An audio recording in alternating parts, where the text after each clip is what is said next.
Be open to change. Don't become that leader that becomes stuck in your ways. And you still got to make decisions. Don't get me wrong. That's what we all are as leaders and CEOs. But don't get stuck where you're not open to change. And I mean, there's a really good construct. Chris knows about it as well. EOS. There's others out there that really challenge you and your leadership team to continue to adapt, pivot, and bring change. Because for me, and I'm hoping some in the audience, I mean, that's what leads to innovation, new ideas, and that's what leads to growth.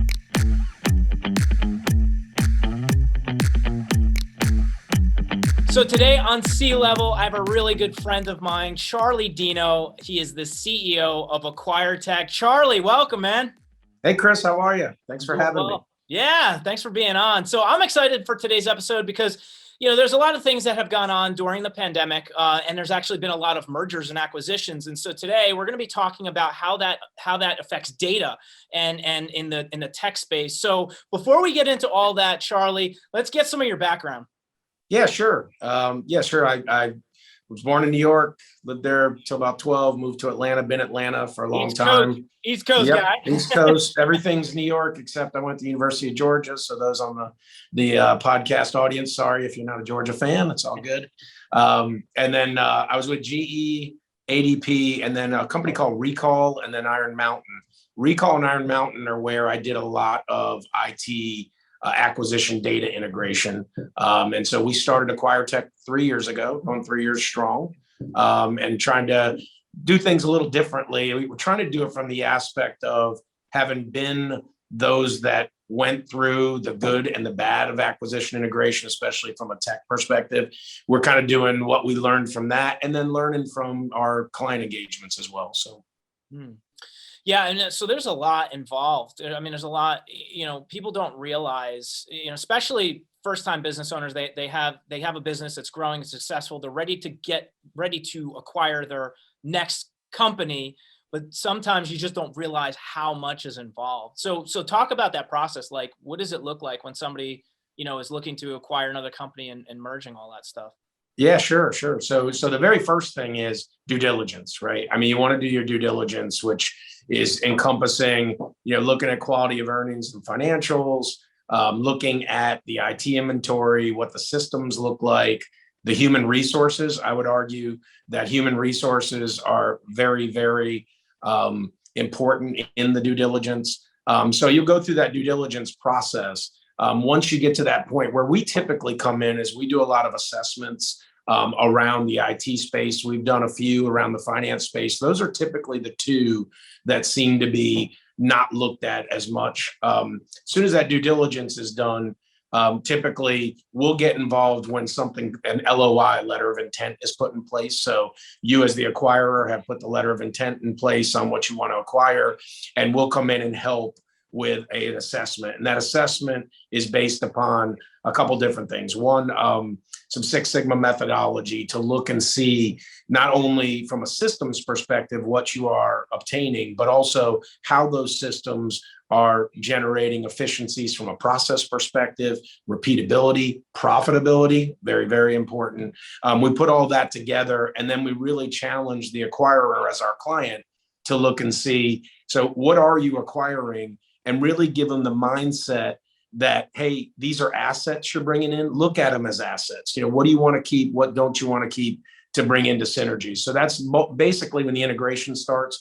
We'll go through, we have a whole process that we would talk through and then get to the point where they'll get synergies. That's what it's all about, right? You're going to make your acquisition and there's going to be synergies that you get out of that so that you get your best return on investment from the acquisition. So our fun part is typically we do workshops up at the beginning of the integration just to get everything planned out for the synergies. We team with the client. When we were doing it ourselves in companies, we were doing acquisition integrations and our day jobs. So we've been doing, we'll put arm in arm with them, create what we call an integration management office, and then go ahead. And I've got a whole technology team that does data integration. So my integration success managers run the actual overall integration with the client.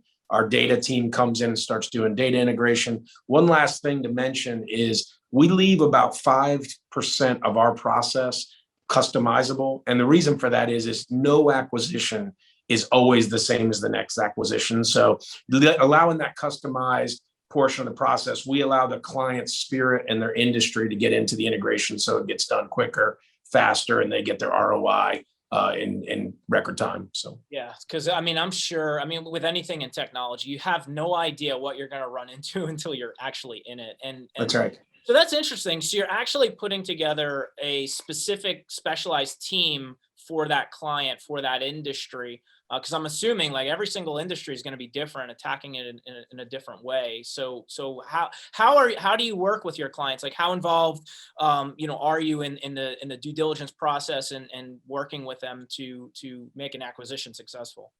Yeah, so it depends, right? So a lot of our clients, we've developed a relationship, so we're involved in due diligence to actually get it to letter of intent. Other clients bring us in at the letter of intent moment. We have some that wait till the acquisition actually has been signed. So, but our involvement on that end typically is, again, really looking at, what are you obtaining? What are we going towards? And really the technology, because it's if you think about technology in general, technology, it is the foundation of most of what you do in business now, right? The finance team has technology, the HR team, IT is IT, operations, most importantly, has Different technology. platforms are all on Exactly. different That's platforms. exactly right. It's exactly right. So we take that all into account. We look at it when we're going through our assessment with them. The assessment is a very important part of that, just to help. And in that assessment, to your original question, that's where we really get to know their industry, because we're out interviewing not only their people, but the new acquisition target. And we've had great feedback from clients where they say, you came up to speed so quickly on our business. And I think a lot of it has to do with that assessment process, that we're deep into their business, trying to learn what makes it tick and what's going to help them when they do the integration with us. What are some of the things, what are some of the pitfalls you see, like companies that are just trying to attempt to do all this themselves? What are some of the things that you've found that they're running into?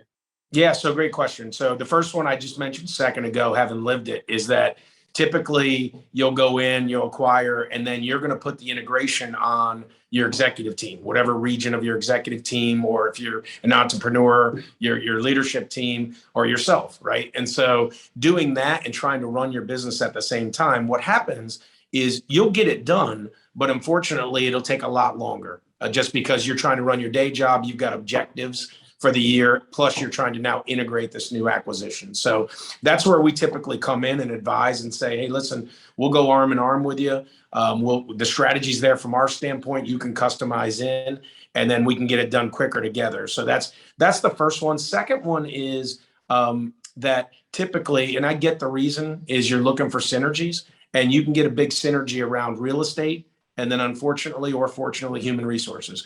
But the one thing that we see as a potential pratfall is that a lot of times there's not enough time, and you're letting go resources with a nice package. The people are getting, a send off, but it's too soon. They have native knowledge that we lose. And so that helps to extend, or unfortunately extends out, the integration timeline. So we really advise our clients, up at the front end, that we look at an HR assessment, so a talent assessment, and really understand whoever you're going to keep, great, from both sides, your legacy side or the new acquisition side, to make your best team, is whoever you're going to leave a package for, let's make sure the timing's right, that we've transitioned all the knowledge necessary before that happens.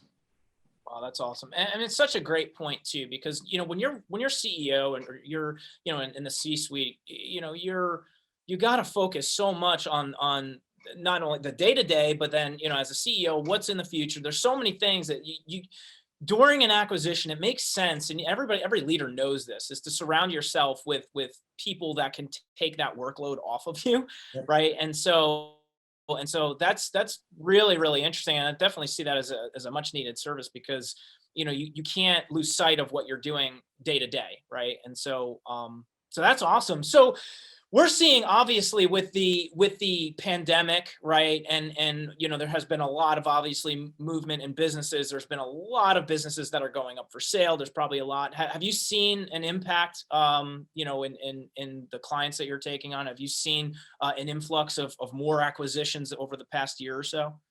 Yeah, absolutely. Absolutely. So right now, I mean, last year, following the markets, there was a real push for there was going to be what we were calling distressed purchases. So businesses, unfortunately, that were struggling and they were either ready to retire and sell, or they just needed to sell because cash flow was scarce at the time. What's happened since is a couple things. One, consultants have come in and said, hey, let's look at your business. Let's kind of almost like be a real estate, your commercial acquisition real estate broker. So that factor came in.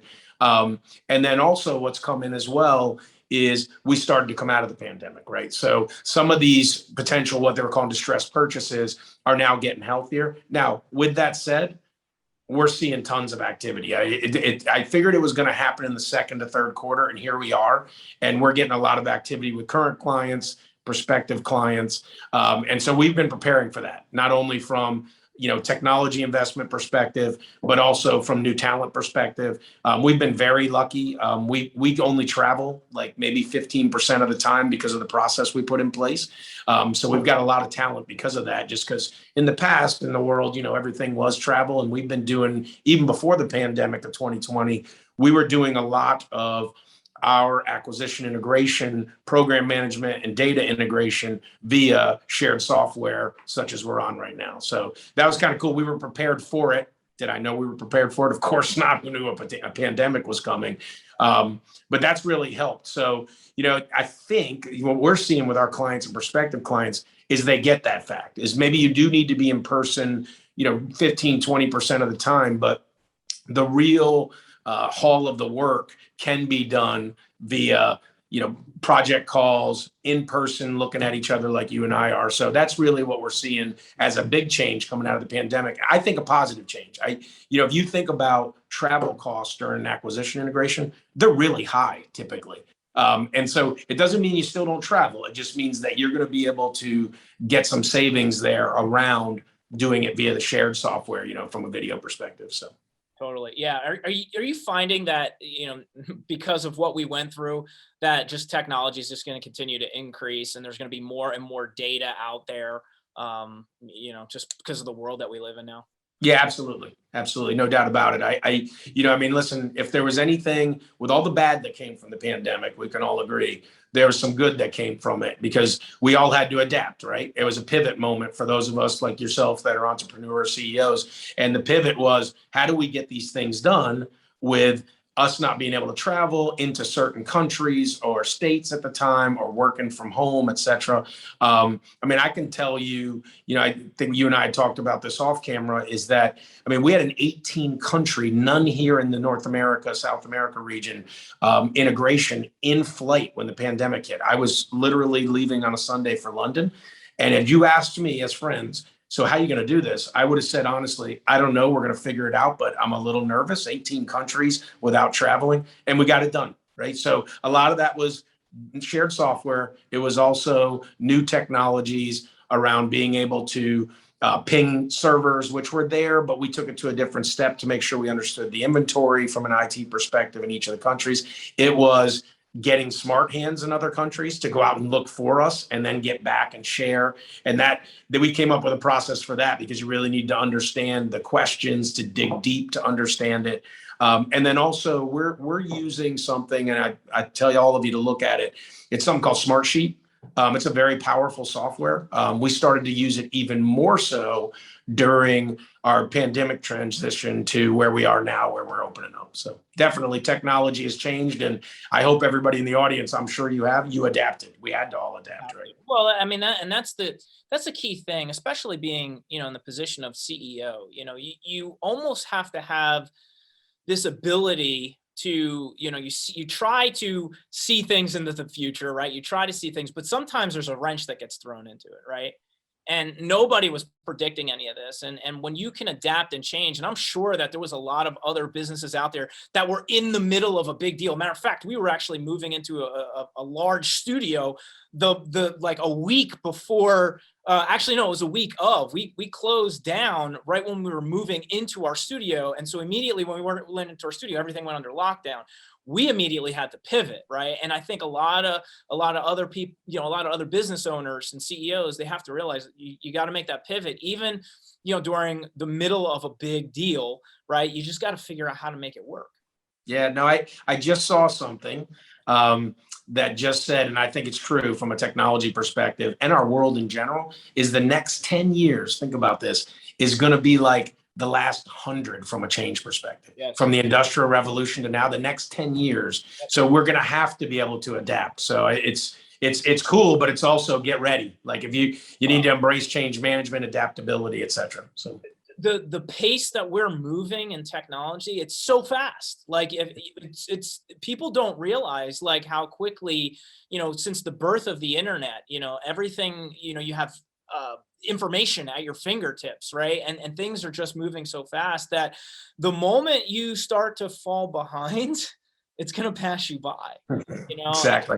Totally agree. It's funny because I have conversations with people, I'm a crypto guy, and I have conversations with people about blockchain and this and that. And it's like, some people are like, well, I don't know that much about it. All right, well, you can research it. You can learn, because these are things that are coming up, right? These are things that are on its way up. And if you don't stay up on technology, you're going to be left in the dust, and you're going to be like, man, I wish I got it. Or I wish I, invested in this. I mean, people said that about the internet. Think about it. There was a lot of people that were hesitant about the internet, like email, like who wants an electronic mail, right? Who, like, I want to open up my mail, right? I mean, those types of things, like you have to stay on technology and continue to ride that wave, but educate yourself on it. Yeah, listen, the one thing I would say to you, I agree wholeheartedly, is listen to your young talent and your young people around you. I mean, I will tell you, you mentioned a few things that, as we progress and being veterans and really being experienced in running businesses, always listen to all your talent, and the younger talent you're bringing in, they've grown up with technology. They've grown up differently than we have. So I would definitely say that's something that all of us need to be attuned to.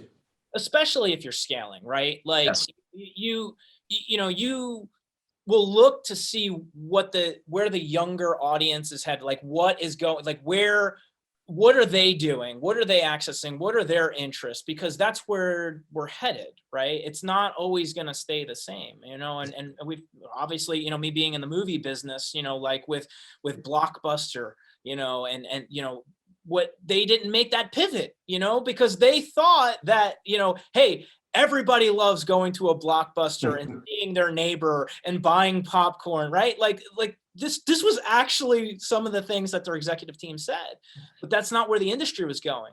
And one of the things I liked about Netflix is, when we look at Netflix, they started mailing out DVDs to people, right? Because that's where the technology was then. We didn't have the bandwidth. We didn't have the capacity on the internet to stream video yet. So, but that was the plan. They knew where it was headed. So what they did was they met the consumer where they were at with DVDs first. And then when the technology reached that point, they switched over to streaming, and now they're known as that streaming giant. Yeah, no doubt. That's Sony and Apple, right? Sony all device, and Apple sitting there. Now they've got basically the world's music catalog. So yeah, there's tons of it. I will say this, that I think with us being entrepreneurs and being, SMB to mid-market, that's where we live, and having been in bigger corporations, not that they won't adapt, but we have the biggest opportunity to adapt, right, over the next 10 years, just because, think about being an entrepreneur and running a business. How many times do you have to pivot? I'm sure we all have stories about pivoting. I've got many of them over the last 3 years, having learned that, coming out of the corporate world and doing this. So I think, those that are listening, if you're in a small to medium business entrepreneur or mid-market, for me, my opinion, and I'm there right now, there are huge opportunities if you get ready now. To your point, Chris, you got to get ready now. Don't wait 6 months from now. You're going to, I hate to say that. That sounds, what do you mean 6 months? 6 months is a long time right now and how things are changing. So I couldn't agree with you more. That's awesome. So Charlie, we're coming up at the top of our episode here. And so I kind of ask my guests all one question. So if you were to give one piece of leadership advice to someone that is an entrepreneur starting their business, what would that be? I would say, and we've been talking about it all episode, is be open to change. Don't become that leader that becomes stuck in your ways and you still got to make decisions. Don't get me wrong. That's what we all are as leaders and CEOs, but is don't get stuck where you're not open to change. And I mean, there's a really good construct. Chris knows about it as well. EOS, there's others out there that really challenge you and your leadership team to continue to adapt, pivot, and bring change. Because for me, and I'm hoping some in the audience, I mean, that's what leads to innovation, new ideas, and that's what leads to growth, right? That's how you scale, you get your revenue growth, et cetera. So that would be what I would say, is just make sure you're not just open to change, you have a process for change. I love that. I love that. So not only just being open to change, but you also have the structure and the process to make that change when you need to. Charlie, thanks so much for coming on today's episode. No worries, Chris. Thanks for having me, man. It's always good to talk to you. Hey guys, thanks for tuning in. If you like this episode, make sure you mash that like button and subscribe so you get the latest episodes. And if somebody else needs to hear it, please do them that favor and share it.